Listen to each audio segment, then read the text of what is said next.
অবরুদ্ধ গাজায় ফিলিস্তিনিদের জন্য ত্রাণবাহী গ্লোবাল সুমুদ ফ্লোটিলায় বাধায় প্রতিবাদের ঢেউ আছড়ে পড়েছে বাংলাদেশেও। জুমার নামাজ শেষে রাজধানী ঢাকাসহ দেশের বিভিন্ন স্থানে বিক্ষোভ মিছিল হয়েছে। এ সময় ইসরায়েলের বিরুদ্ধে প্রতিরোধ গড়ে তুলতে জাতিসংঘ এবং ওআইসির কাছে আহ্বান জানানো হয়। এদিকে সুমুদ ফ্লোটিলা আটকের ঘটনায় তীব্র নিন্দা জানিয়েছে বাংলাদেশ সরকার।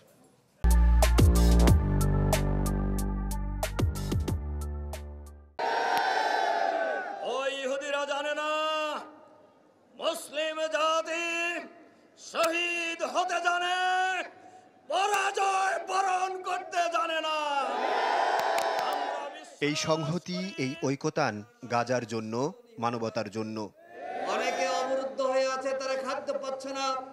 হাজার মাইল দূরে ফিলিস্তিন উপকূলে ত্রাণবাহী গ্লোবাল সুমুদ ফ্লোটিলায় ইসরায়েলি বাধার প্রতিবাদে বিক্ষোভের ঝড় উঠেছে ঢাকায়।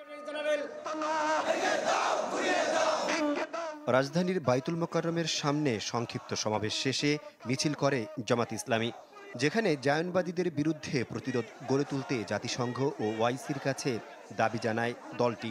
প্রধান উপদেষ্টার কাছে আহ্বান করেন আন্তর্জাতিক মহলে প্রতিবাদ অব্যাহত রাখার। আবারও ওআইসির কাছে দাবি জানাবো, আপনারা যথাযথ পদক্ষেপ নেন। যেসব রাষ্ট্রের মুরাদ আছে তুরস্ক সহ, আপনারা আলাদা নতুন মুসলমানদের জোট গঠন করেন, জিহাদ ঘোষণা করেন।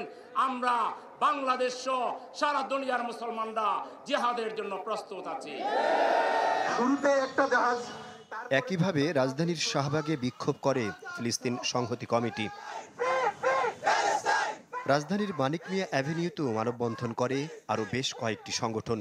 মানববন্ধনে গ্লোবাল সুমুদ ফ্লোটিলায় আটক মানবাধিকার কর্মীদের মুক্তি চাওয়া হয়। ফ্লোটিলা থেকে যে বাহিনীটা গিয়েছে, ওখানে যারা মানবাধিকার কর্মী ছিল, যাদেরকে অ্যারেস্ট করা হয়েছে, তাদেরকে যেন নিঃশর্ত মুক্তি দেওয়া হয়। যে তরুণ প্রজন্ম সামনের দিন দুনিয়াকে নেতৃত্ব দিবে, তাদের সামনে কিন্তু ইসরায়েলের এখন আর কোনো ধরনের নৈতিক গ্রহণযোগ্যতা নাই।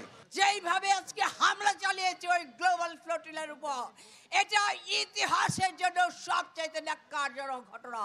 এদিকে গাজা অভিমুখে গ্লোবাল সুমুদ ফ্লোটিলায় আটকের ঘটনায় তীব্র নিন্দা জানিয়েছে বাংলাদেশ।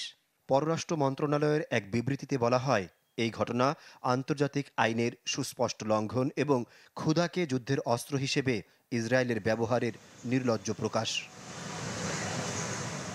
আহমেদ সোহাগ, চ্যানেল 24, ঢাকা।